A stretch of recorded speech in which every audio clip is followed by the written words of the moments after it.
Hello everybody and welcome to our TGS 2015 presentation of Metal Gear Online, the online multiplayer mode for Metal Gear Solid 5, The Phantom Pain. We know that many players have been waiting a long time for info on MGO, so it gives us great pleasure to reveal for the first time ever an in-depth look at some of MGO's new features, including classes, mission types, abilities, and equipment. Hopefully, people have been enjoying Metal Gear Solid 5, The Phantom Pain since it launched earlier this month, and maybe a few of you have even cleared the main story mode. If so, then you'll feel right at home in Metal Gear Online, as the game uses the exact same control scheme and much of the same equipment, but in a competitive online setting. And as promised, MGO will go live and be free to download on October 6th for everyone who owns Metal Gear Solid 5, The Phantom Pain. So let's go ahead and start the game.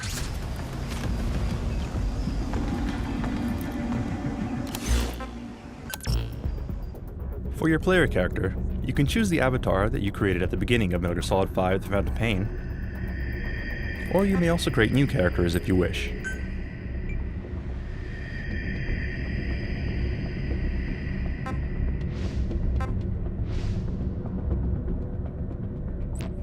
The character creation system is incredibly deep with many options, as you can see here. And if we wanted, we could take all day tweaking things, but for now, let's go ahead and go with this. Next, you choose your character's specialty from the following three classes: Scout, Enforcer, or Infiltrator. So let's take a quick look at what each of these classes can do.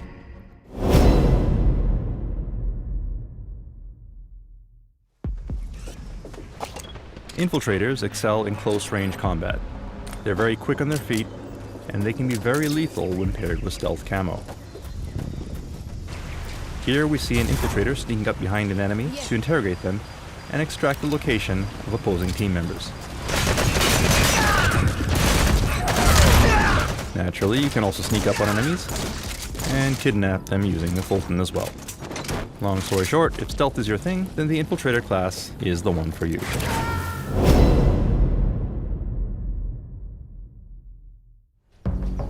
Next up is the Scout class. The Scout is well balanced and can be effective at both combat and support roles.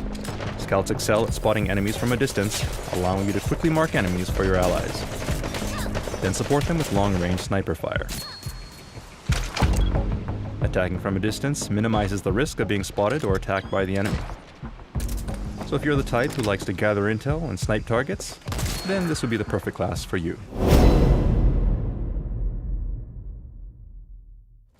And finally, we have the Enforcer class. The Enforcer is a heavily equipped class that excels at combat. Enforcers have high stamina and excel at using a variety of heavy weapons. These guys are tanks who take a good amount of damage before going down, so it's perfect for players who prefer to dive straight into the enemy lines.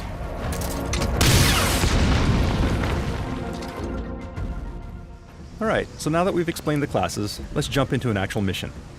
There are several mission types to choose from, but for today we'll introduce you to the Bounty Hunter mission.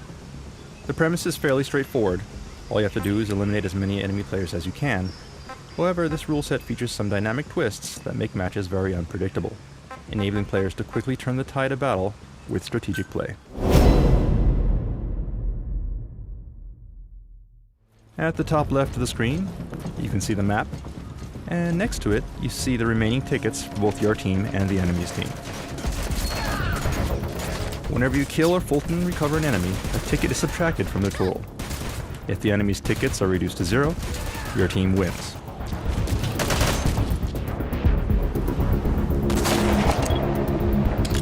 And these yellow marks indicate bounty points. A bounty point gets added every time you defeat an opponent. In other words, opponents who have very high bounty points have defeated many of your allies.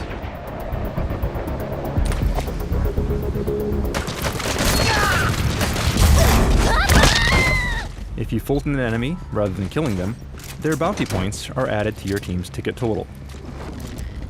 This means that if you defeat enemies that have a high bounty, you can quickly flip the balance of the match. Alright, so let's start the mission.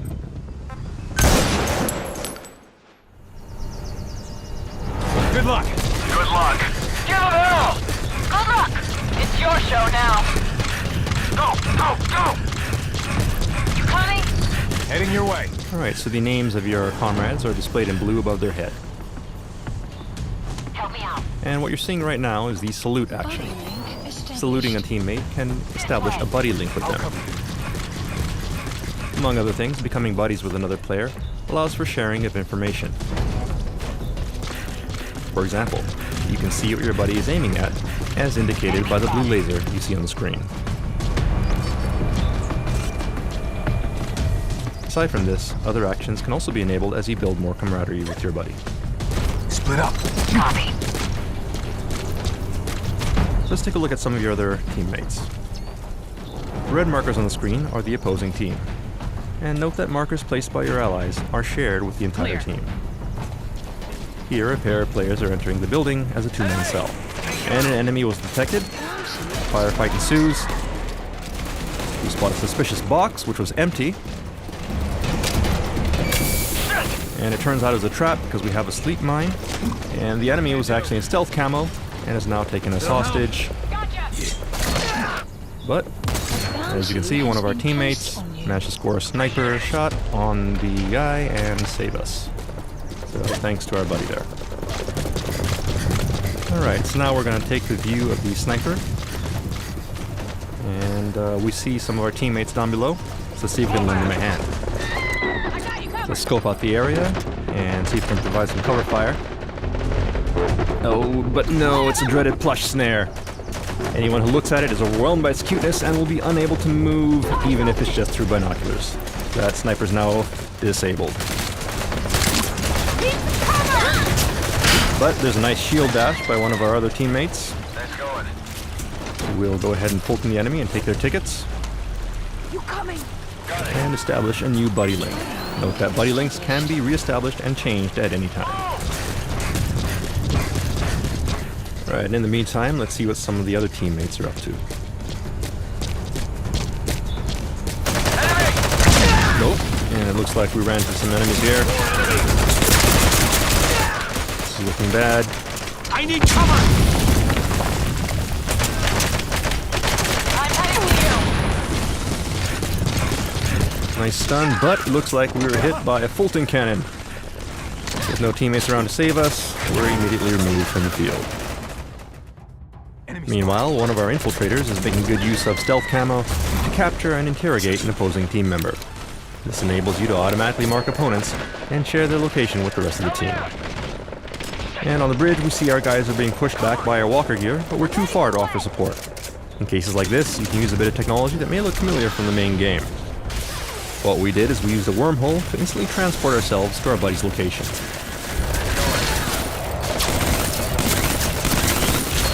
The enemy didn't notice us, so let's hijack their walker gear and even the score.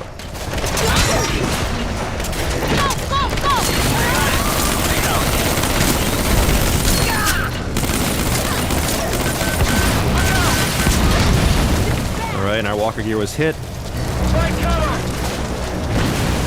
And it looks like it was that guy in the red beret from before. Marking him reveals that he has a huge bounty on his head. And our infiltrator was hit by a missile. But if we can Fulton this guy in the red beret before time runs out, we can instantly turn the battle around and win the match. There's not much time left, and the blue team is dangerously low on tickets. At this rate, we will lose, so we need to Fulton this guy before the timer runs out.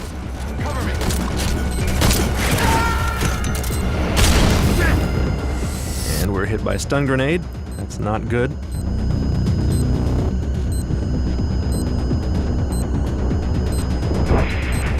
Help me out! Gotcha.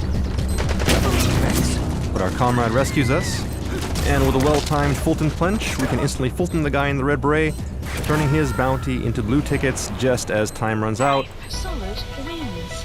And Team Solid wins in an amazing upset. Job well done. And that concludes the mission for today.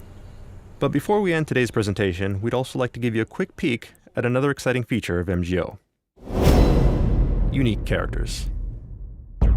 As teased previously, Ocelot is playable in MGO, and aside from being able to dual-wield revolvers, he can also use ricochet shots to hit targets that aren't in his direct line of fire, allowing him to hit enemies even if they're taking cover. Pretty good, huh? No, but wait. Was that a remote-controlled arm?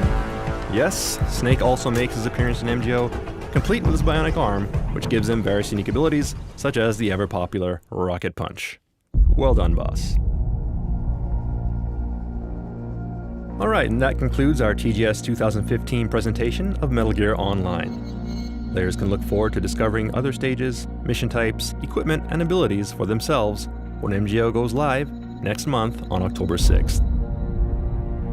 Metal Gear Online is the competitive multiplayer component for Metal Gear Solid 5 The Phantom Pain and will be freely available for everyone who owns the game.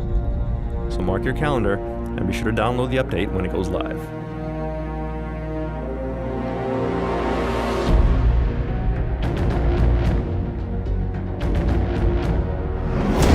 Service begins on Tuesday, October 6th, Pacific Standard Time. Use the remaining time to clear the single-player missions and brush up on your skills in preparation for MGO. Thank you for watching.